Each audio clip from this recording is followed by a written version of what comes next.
नमस्कार विद्यार्थी मित्रांनो, ओएसिसच्या ऑनलाईन प्लॅटफॉर्ममध्ये आपलं स्वागत आहे। या व्हिडिओमध्ये आपण पाहणार आहोत 10 नोव्हेंबर 2024 रोजी जो महा टीईटी पेपर क्रमांक 2 झाला होता। या पेपरमधील सामाजिक शास्त्रे या विषयाच्या संदर्भाने जे तुम्हाला 60 प्रश्न विचारले जातात त्यापैकी भाग 1 मध्ये आपण 30 प्रश्नांवर चर्चा करणार आहोत आणि राहिलेल्या 30 प्रश्नांवर आपण भाग 2 मध्ये चर्चा करूयात। तत्पूर्वी तुम्हाला जर टीईटीचे सराव पेपर आणि ओल्ड पेपर याच्या सिरीज लावायच्या असतील तर तुम्ही आपलं जे ओएसिस करियर पॉईंटचं ॲप आहे हे डाउनलोड करून तुम्ही त्या सिरीज जॉईन करू शकता। ॲपची लिंक या व्हिडिओच्या डिस्क्रिप्शन बॉक्समध्ये दिलेली आहे किंवा डायरेक्ट तुम्ही प्ले स्टोअरमध्ये जाऊन ओएसिस करियर पॉईंट असं सर्च करून ॲप डाउनलोड करून या सिरीज जॉईन करू शकता। तर अधिक वेळ न घेता लगेच आपण 10 नोव्हेंबर 2024ला जो टीईटी पेपर क्रमांक 2 झाला होता त्यामधील आपण सामाजिक शास्त्रे या विषयाचे जे प्रश्न आलेले आहेत त्या संदर्भाने चर्चा करूयात। सामाजिक शास्त्र 2 पार्टमध्ये विचारलं जातं। पहिले जे 30 प्रश्न तुम्हाला विचारलेले आहेत भाग 1 मध्ये त्यामध्ये तुम्हाला इतिहास आणि नागरिक शास्त्राचे विचारलेत आणि आपण भाग 2 मध्ये म्हणजे राहिलेले 30 प्रश्न जे आहेत ते जिओग्राफीच्या संदर्भाने आहेत। तर लगेच प्रश्न पाहूयात। प्रश्न आहे, आझाद हिंद सेनेची स्थापना कोणी केली? रासबिहारी बोस, नेताजी सुभाषचंद्र बोस, डॉक्टर लक्ष्मी स्वामीनाथन, गुरु बख्शसिंग धिल्लिया। तर सर्वांना पाठ असणारा रिपीट खूप वेळा झालेला क्वेश्चन आहे हा।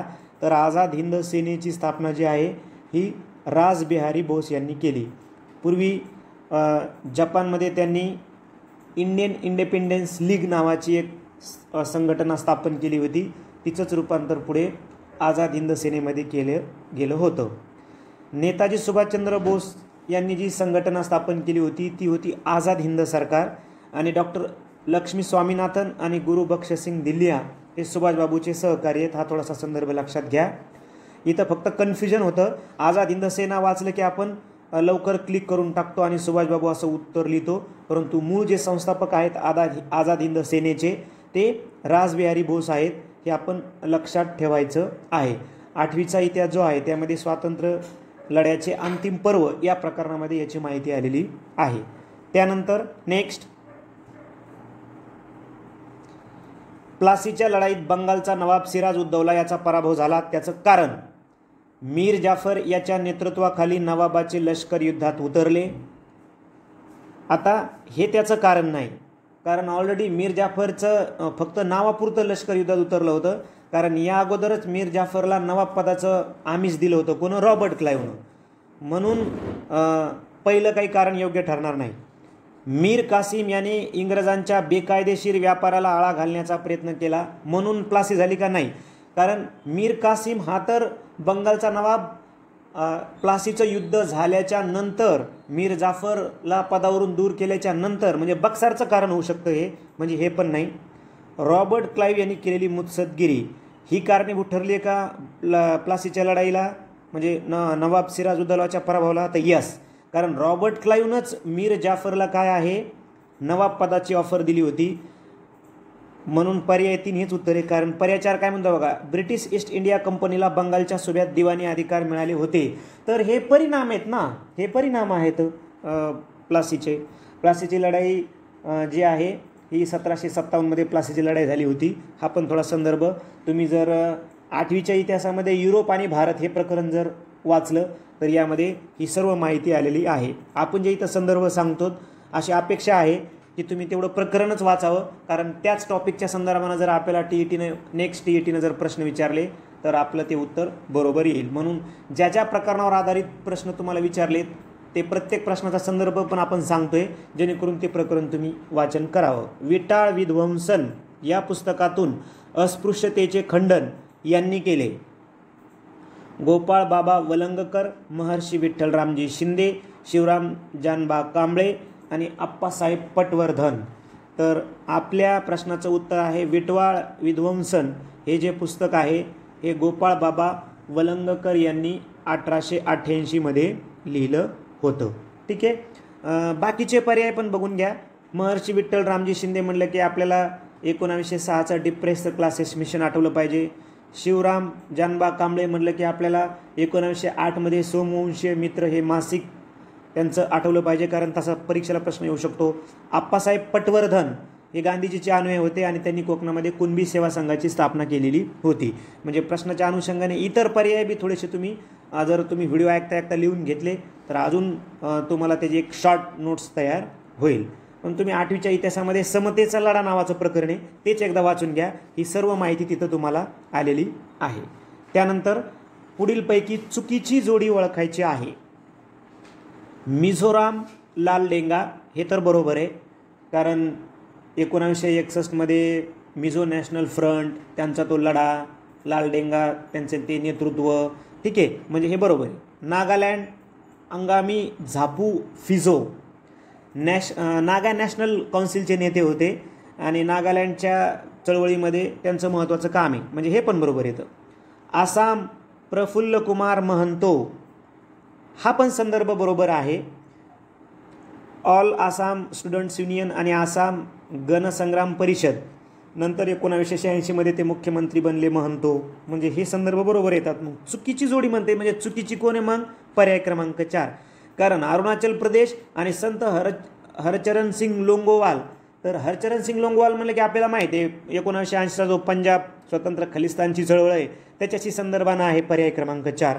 म्हणून चुकीचं काय आहे? पर्याय क्रमांक 4 चुकीचं आहे, म्हणून तेच आपलं उत्तर असणार आहे, कारण आपल्याला चुकीचं विचारलं होतं. त्यानंतर तुम्हाला जर हे प्रकरण पाहायचं आहे तर या 9वीचा जो इतिहास आहे ना, 9वीच्या इतिहासामध्ये भारतापुढील अंतर्गत आव्हाने नावाचं एक प्रकरण आहे, त्यामध्ये याची सविस्तर माहिती दिलेली आहे, ते तुम्ही पूर्ण प्रकरण वाचू शकता. त्यानंतर शत्रूचे रणगाडे नष्ट करणारे फायर अँड फॉरगेट स्वरूपाचे क्षेपणास्त्र कोणते? फायर अँड फॉरगेट, तर ते आहे नाग. बाकीच्याबद्दल थोडी थोडी माहिती ठेवा, जसं आकाश जमिनीवरून आकाशात मारा करणारा आहे. अग्नी जे आहे हे अग्नी 1, 2, 3 आपण डेव्हलप केलं, ज्यामुळं चीन आणि पाकिस्तानला भारताच्या क्षेपणास्त्राच्या सामर्थ्याची कल्पना आली. नंतर म्हणजे 700 किलोमीटर पल्ला त्याच्यामध्ये आपण गाठण्यात यश मिळवलं. ही डिटेलमध्ये माहिती तुम्हाला जो वर्ग 9वीचा इतिहास आहे, वर्ग 9वीच्या इतिहासामध्ये एक प्रकरण आहे विज्ञान व तंत्रज्ञान, या प्रकरणामध्ये या विविध क्षेपणास्त्राबद्दल माहिती आलेली आहे, तर तुम्ही तिथेही माहिती वाचू शकता. जसं पृथ्वी पण आहे, हे न्यूक्लिअर बॅलिस्टिक मिसाईल आहे, याच्यामध्ये आपण नंतर पृथ्वी 1, 2, 3 डेव्हलप केलेली आहेत. त्यानंतर नेक्स्ट, पुढीलपैकी कोणता कार्यक्रम 7व्या पंचवार्षिक योजनेशी संबंधित आहे? 7वी पंचवार्षिक योजनेशी संबंधित आहे पुढीलपैकी कोणता कार्यक्रम? पंचवार्षिक योजनेवर आधारित प्रश्न आहे. तुम्ही जर वर्ग 9वीच्या इतिहासामध्ये आर्थिक विकास नावाचं प्रकरण आहे, आर्थिक विकास वर्ग 9वीच्या इतिहासामध्ये आर्थिक विकास नावाचं प्रकरण आहे, त्यामध्ये आपल्याला याबद्दलची विविध ज्या पंचवार्षिक योजना आहेत त्याबद्दलची माहिती आलेली आहे. तर काय म्हणते ते की कोणता कार्यक्रम 7व्या पंचवार्षिक योजनेशी संबंधित आहे? तर तो आहे दशलक्ष विहिरींची योजना. म्हणजे जो 1985 ते 90 या काळामध्ये ही योजना राबवल्या गेली होती. आणि अजून चर्चित जर आपण विविध योजना पाहिल्या या पंचवार्षिक योजनेमध्ये, तर त्यामध्ये जवाहर रोजगार, इंदिरा आवास या म्हणजे ह्यासुद्धा खूप चर्चित योजना होत्या. बाकीचे जर पर्याय पाहिले आपण, एकात्मिक ग्रामीण विकास कार्यक्रम, राष्ट्रीय ग्रामीण रोजगार कार्यक्रम आणि सालेम पोलाद प्रकल्प, तर हे तीनही 6व्या पंचवार्षिक योजनेच्या संदर्भानं आहेत. बघा, म्हणजे सरळ सरळ त्यांनी काय केलं, वर्ग 9वीच्या इतिहासामध्ये आर्थिक विकास प्रकरण त्यामध्ये जाऊन तो प्रश्न क्रिएट केलेला आहे. म्हणून आपण पूर्णच प्रकरण वाचूया, जेणेकरून आपल्याला येणाऱ्या एक्झाममध्ये त्याचा फायदा होईल. त्यानंतर पुढीलपैकी कोणते वैशिष्ट्य आधुनिक इतिहास लेखन पद्धतीमध्ये समाविष्ट नाही? आधुनिक इतिहास लेखन पद्धती, आता इतिहास लेखनाच्या पद्धती 10वीच्या इतिहासामध्ये बघा, 10वीच्या इतिहासामध्ये पाश्चात्य परंपरा नावाचं म्हणजे प्रकरण आहे. 10वी इतिहास लेखनामध्ये पाश्चात्य परंपरा नावाचं प्रकरण आहे. तर त्या प्रकरणामध्ये ही माहिती आलेली आहे. काय म्हणतो प्रश्न की कोणते वैशिष्ट्य आधुनिक इतिहास लेखन पद्धतीमध्ये समाविष्ट नाही? तर शास्त्रशुद्ध पद्धती, तर हे आहे बरोबर आहे. शास्त्रशुद्ध पद्धती त्याच्यामध्ये येतेच, आधुनिक इतिहास लेखन पद्धतीमध्ये ते येतच शास्त्रशुद्ध पद्धती, कारण सुरुवात योग्य पद्धतीनं प्रश्नांची मांडणी करून केल्या जाते याच्यामध्ये, तर ते आहेच. मानवी कृतींचा संबंध दैवी घटनाशी जोडण्याचा प्रयत्न, आता हे रॉंग आहे, कारण शास्त्रशुद्ध इतिहास लेखन पद्धतीमध्ये जे मानव केंद्रित प्रश्न असतात त्याला हायलाईट केलेलं असतं. म्हणजे जे काही दैवी घटना असतात, काल्पनिक घटना असतात, त्याला थारा दिलेला नसतो मुळामध्ये. म्हणजे दैवी घटनाशी संबंध जोडला जात नाही. मानवी जे कृत्य आहे त्याला हायलाईट केलं जातं कोणत्या आधुनिक इतिहास लेखन पद्धतीमध्ये. म्हणून मानव केंद्रित प्रश्न यस, त्याच्यामध्ये येणारे विश्वासार्ह पुराव्यांचा आधार यस. मग काय रिलेटेड नाही आधुनिक इतिहास लेखन पद्धतीमध्ये? पर्याय क्रमांक 2. पर्याय क्रमांक 2 हेच उत्तर आहे. कारण आधुनिक इतिहास लेखनामध्ये भूतकाळामध्ये जे मानवाने कृत्य केले त्याचा प्रकाश परत आपल्या सर्वांपुढे आणलेला असतो. त्यानंतर नेक्स्ट जंतर मंतर जयपूर, तर राणी की वाव.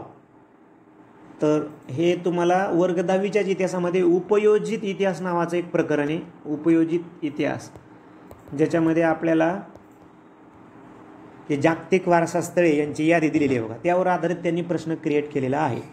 जंतर मंतर जयपूर हे 2010मध्ये जागतिक वारसा यादीमध्ये गेलं. तर राणी की वाव काय असा प्रश्न त्यांनी आपल्याला सरळ विचारला. तर आपल्याला माहिती आहे ते कुठे आहे? पाटण, गुजरात. हे आपल्या प्रश्नाचं उत्तर आहे. चंदीगडसुद्धा कॅपिटल कॉम्प्लेक्स 2016मध्ये जागतिक वारशाच्या यादीमध्ये समाविष्ट केलं गेलं. दिल्लीमधला लाल किल्ला 2007मध्ये समाविष्ट केला गेला. मुंबईमधल्या जे छत्रपती शिवाजी महाराज टर्मिनल्स आहे हे 2004मध्ये समाविष्ट केलं गेलं. हा थोडासा संदर्भ आपल्याला माहिती असावा. ठीक आहे. तुम्ही त्या इतिहासामध्ये जर गेलात वर्ग 10वीच्या आणि उपयोजित इतिहास प्रकरणामध्ये जर गेलात तर त्यांनी डिटेलमध्ये जागतिक वारसा स्थळं आपल्याला एका टेबलमध्ये दिलेली येतं. तर ते एकदा तुम्ही रीड करून घेऊ शकता. त्यानंतर गटात न बसणारे शहर ओळखा म्हणले. यौधेय, मालव, शूद्रक, लिच्छवी. तर याचा संदर्भ तुम्हाला थोडासा 11वीच्या इतिहासामध्ये पण येईल. ठीक आहे. 6वीच्या इतिहासामध्ये डिटेलमध्ये नाही पण 11वीच्या इतिहासामध्ये याचा संदर्भ आलेला आहे. ठीक आहे. तर काय म्हणले ते की गटात न बसणारं शहर ओळखा म्हटले. यौधेय, मालव, शूद्रक आणि लिच्छवी. तर आपल्या प्रश्नाचं उत्तर आहे पर्याय क्रमांक 4 लिच्छवी. आता पूर्वी गणराज्याचे 2 गट असायचे. ठीक आहे. 2 गट असायचे. हे जे आहेत यौधेय, मालव आणि शूद्रक हे आयुधजीवी गणसंघ येतं. काय? आयुधजीवी. आयुध म्हणजे काय? शस्त्र. शस्त्रास्त्रात निपुण असणारे हे गणसंघ होते. कोण? यौधेय, मालव आणि शूद्रक. आयुधजीवी गणसंघ. आणि लिच्छवी जे आहे ते गणराज्यांचा संघ आहे. लिच्छवी हा गणराज्यांचा संघ आहे. हे लक्षात ठेवायचं आहे. हे गणसंघ आहेत आणि लिच्छवी गणराज्यांचा संघ आहे. म्हणून लिच्छवी उत्तर आपण इथं घ्यायचं आहे. त्यानंतर नेक्स्ट आहे ब्रह्मगिरी, सोपारा, गिरनार, सहस्त्राम ही ठिकाणे कोणत्या गोष्टीसाठी प्रसिद्ध आहेत? तर ही ठिकाणं बघा सम्राट अशोकाचे शिलालेख यासाठी प्रसिद्ध आहेत. तुम्ही डायरेक्ट वर्ग 6वीचं जे प्रकरण आहे मौर्यकालीन भारत त्यामध्ये पान नंबर 32 वर जर गेला, पान नंबर 32, तर तिथं आपल्याला त्यांनी काय केलेलं आहे एक नकाशात दिलेला आहे. आणि त्या नकाशामध्ये आपल्याला दिलेलं आहे सम्राट अशोकाचे शिलालेख, त्यानंतर सम्राट अशोकाचे स्तंभालेख याबद्दलची त्यांनी माहिती दिलेली आहे. ठीक आहे. तिथं तुम्हाला सविस्तरपणे म्हणजे कारण आता बघा इथं शिलालेख आपल्याला फक्त विचारलं म्हणून आपल्याला माहिती आहे की ही शिलालेखाची ठिकाणं आहेत. मग आपल्याला जर त्यांनी अजून स्तंभालेख विचारले तर तुम्ही वर्ग 6वीच्या बुकमध्ये पान नंबर 32 वर जा. त्या नकाशामध्ये तुम्हाला स्पष्ट अजून गोष्टी दिसून येतील. ठीक आहे.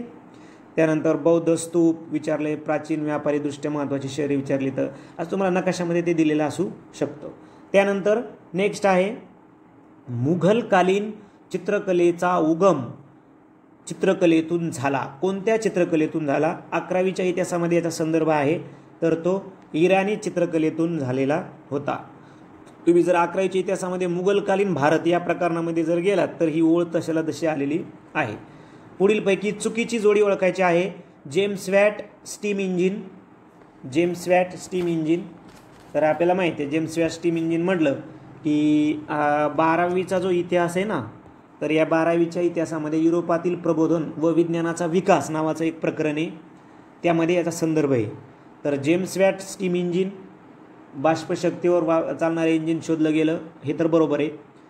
एडमंड कार्टराइट यंत्रमाग, हे पण बरोबर आहे. सॅम्युअल क्रॉम्प्टन म्यूल सुतकताई यंत्र होतं, हे पण बरोबर आहे.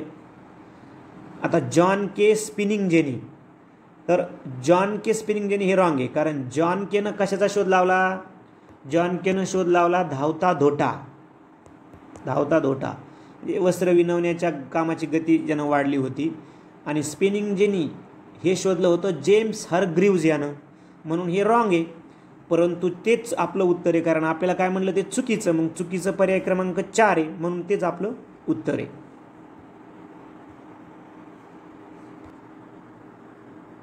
प्रश्न आहे, कामगार नेते व्ही सुब्बय्या या सत्तेच्या ताब्यातील भागाच्या स्वातंत्र्यासाठी कार्य करत होते.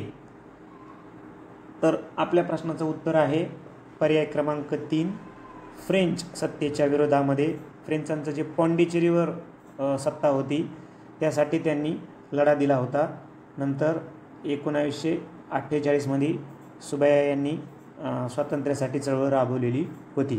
तुम्ही याचा संदर्भ 12वीच्या इतिहासामध्ये भारत निर्वसाहतीकरण ते एकीकरण नावाचं प्रकरण आहे, त्यामध्ये याचा संदर्भ येऊन गेलेला आहे. त्यानंतर नेक्स्ट क्वेश्चन आहे, बहिर्जी नाईक हेर खात्याचे प्रमुख, तर प्रतापराव गुजर आणि क्वेश्चन मार्क.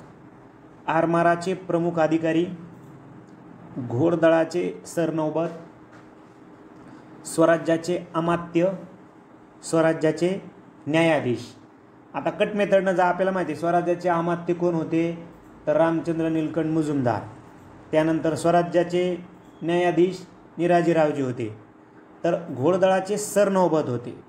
ठीक आहे, म्हणजे काही काळ छत्रपती शिवरायांच्या सैन्याचे सरसेनापती म्हणून प्रतापराव गुजर यांनी कामगिरी बजावलेली होती.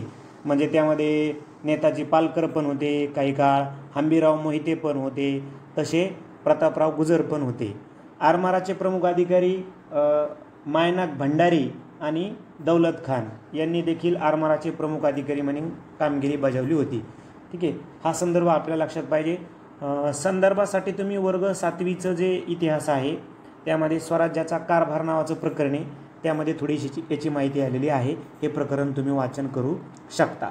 त्यानंतर दर्शविलेले बोधचिन्ह कोणत्या आंतरराष्ट्रीय संघटनेचे आहे? 12वीच्या इतिहासामध्ये शीतयुद्ध नावाचं प्रकरण आहे, त्यामध्ये विविध संघटनांचे चिन्ह, त्यांचं स्थापना, त्यांचे मुख्यालय याबद्दलची माहिती आलेली आहे. तर दर्शवलेलं हे जे बोधचिन्ह आहे हे राष्ट्रकुलचं आहे, पर्याय क्रमांक 4. तुम्ही 12वीच्या इतिहासामधनं शीतयुद्ध नावाचं प्रकरण एकदा बघून घ्या. त्यानंतर हडप्पा रावी, तर हुलास काय? हडप्पा शहर हे रावीच्या किनाऱ्याला आहे, तर हुलास हे शहर कोणत्या किनाऱ्याला आहे? हडप्पा संस्कृतीवर आधारित क्वेश्चन आहे. वर्ग 6वीच्या इतिहासामध्ये तुम्हाला एक नकाशा दिलेला आहे, या नकाशामध्ये क्लिअर कट नद्यावरची शहरं तुम्हाला दिसतात. ठीक आहे, वर्ग 6वीच्या इतिहासामध्ये हडप्पा संस्कृती नावाच्या प्रकरणात तुम्ही गेलात की तुम्हाला कळतं. जसं आपल्याला माहिती आहे की गंगेच्या किनाऱ्याला एक हडप्पाकालीन शहर होतं आलमगीरपूर, जसं हुलास हे यमुनेच्या किनाऱ्याला आहे जे आपलं उत्तर आहे. त्यानंतर सतलजच्या किनाऱ्याला होतं रुपड नावाचं शहर, चिनाबच्या किनाऱ्याला होतं मंडा नावाचं शहर. ठीक आहे, तर त्या वर्ग 6वीच्या इतिहासामधील नकाशामध्ये तुम्हाला क्लिअर ही माहिती मिळून जाईल. त्यानंतर जोड्या जुळवायच्या आहेत, राज्य दिली आहेत बघा इथं, महाजनपदं आणि त्यांच्या राजधान्या.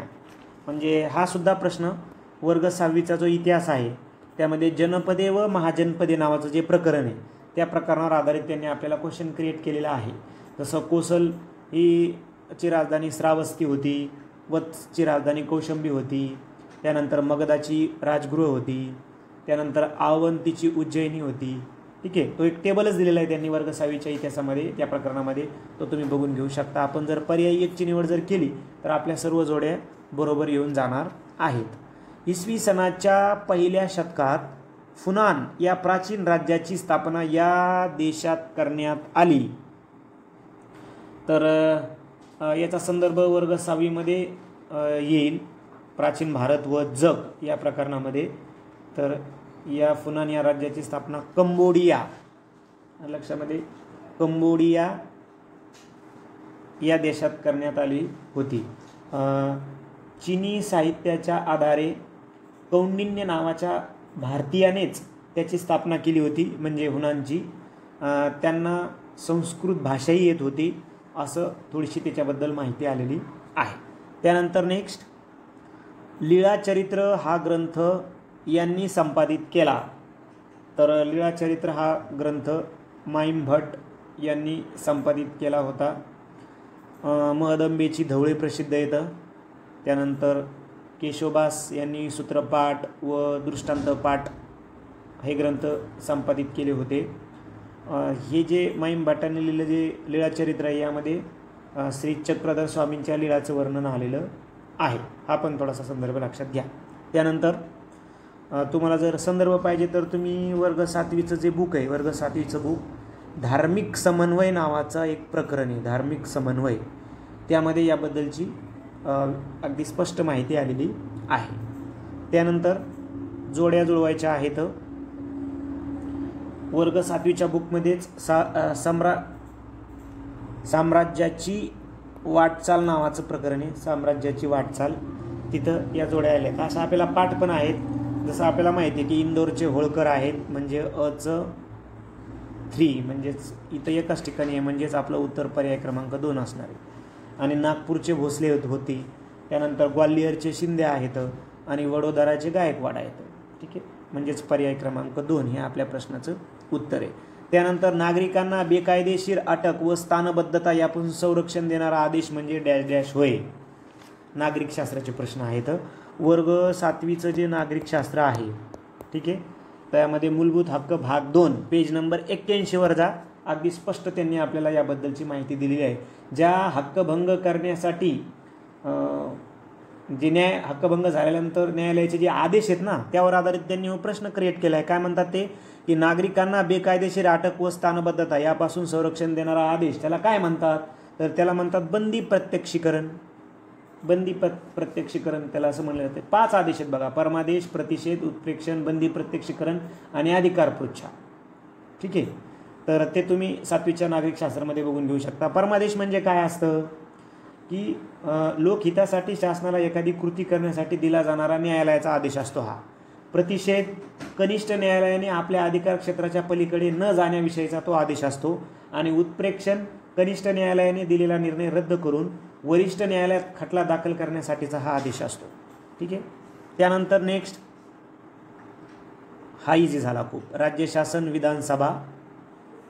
तर स्थानिक शासन काय आहे बघा, राज्य शासन काय आहे, विधानसभा आहे.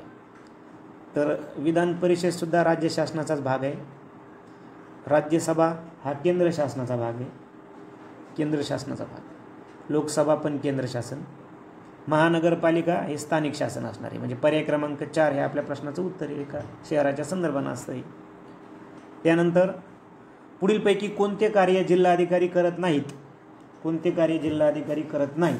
वर्ग 6वीच्या नागरिक शास्त्रामध्ये हे येऊन जातं बघा. बघा, जिल्हा परिषदेच्या सभांच्या अध्यक्षस्थान हे तर जिल्हा परिषद अध्यक्ष भूषवतील ना, हेच कार्य करणार नाहीत, हेच उत्तर आहे.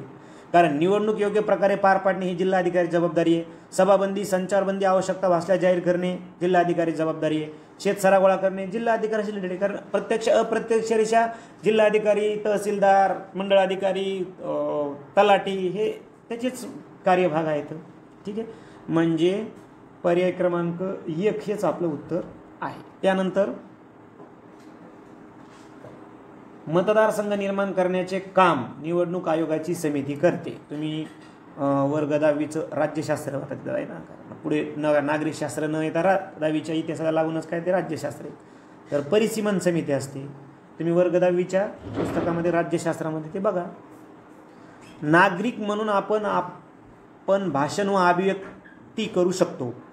शांततापूर्वक एकत्र येऊन सभा घेऊ शकतो. संस्था, संघटना स्थापन करू शकतो. हे याचे उदाहरण आहे. तर हे उदाहरण आहे स्वातंत्र्याच्या हक्काचे. स्वातंत्र्याच्या हक्काचे हे उदाहरण आहे.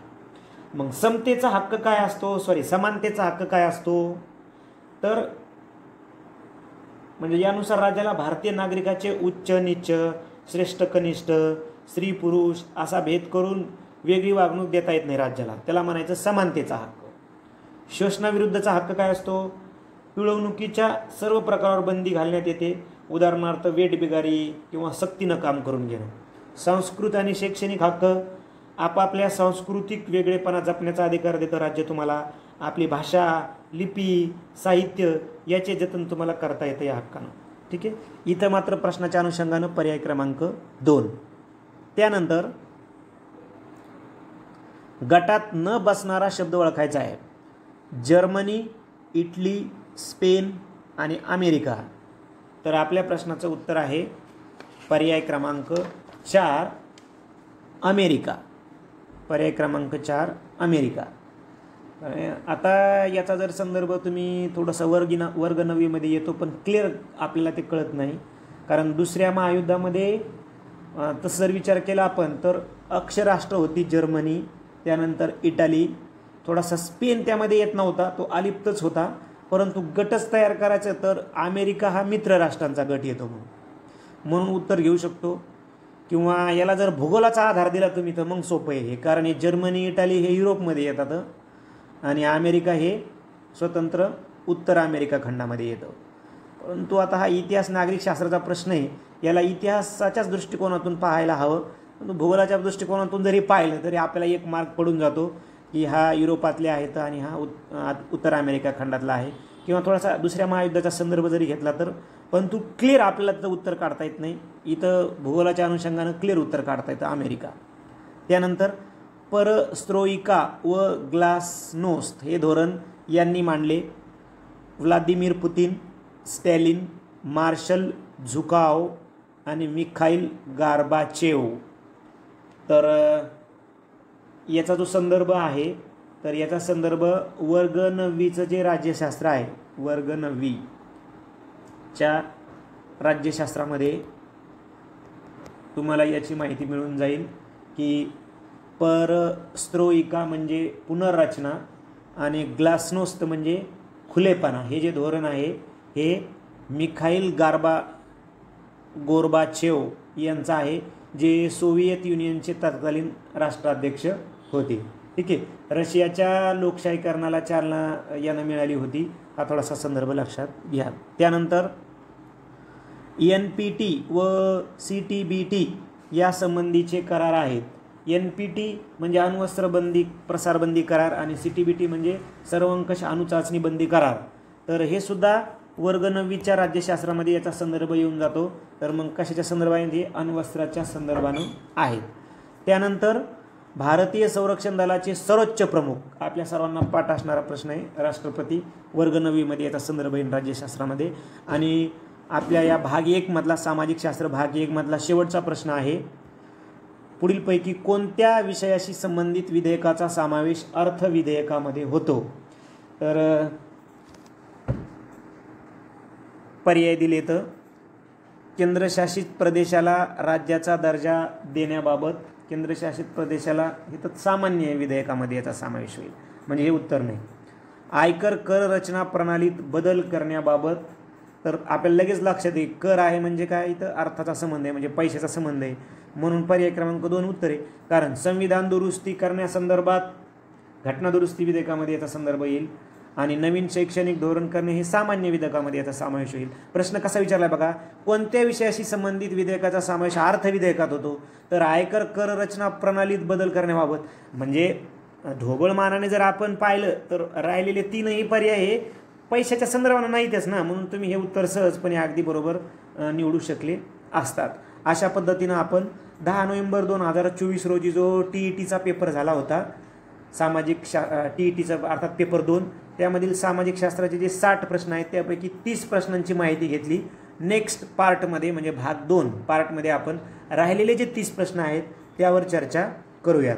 तुम्ही आपलं जे ओएसिस करिअर पॉईंटचं ॲप आहे हे डायरेक्ट डाउनलोड करू शकता प्ले स्टोअरवर जाऊन. तिथं सर्च करा ओएसिस करिअर पॉईंट आणि तुम्ही TET CTET टॅबमध्ये जाऊन आपल्या ज्या टेस्ट सिरीज आहेत, म्हणजे सराव पेपर सिरीज स्वतंत्रपणे बनवले आहेत विषयावाईज, आणि तुम्ही ओल्ड पेपर सिरीजसुद्धा जॉईन करू शकता किंवा या व्हिडिओच्या डिस्क्रिप्शन बॉक्समध्ये डायरेक्ट जा, तिथे तुम्हाला लिंक प्रोव्हाइड करण्यात आलेली आहे. इतर जे आपले प्लॅटफॉर्म आहेत, जसं तुम्ही यूट्यूबवर जर गेलात तर TET 2025 मध्ये गेलात तर तुम्हाला जवळपास 300+ व्हिडिओ तिथं उपलब्ध करून देण्यात आलेले आहेत. टेलिग्राम चॅनल आहे, व्हॉट्सअप चॅनल, फेसबुक, ठीक आहे. तुम्ही या ज्या आपल्या सोशल मीडिया प्लॅटफॉर्म आहेत त्याच्यासुद्धा लिंक या व्हिडिओच्या डिस्क्रिप्शन बॉक्समध्ये दिल्यात किंवा डायरेक्ट तिथे जाऊन तुम्ही सर्च करू शकता आणि आपले हे जे प्लॅटफॉर्म आहेत ते जॉईन करू शकता. धन्यवाद.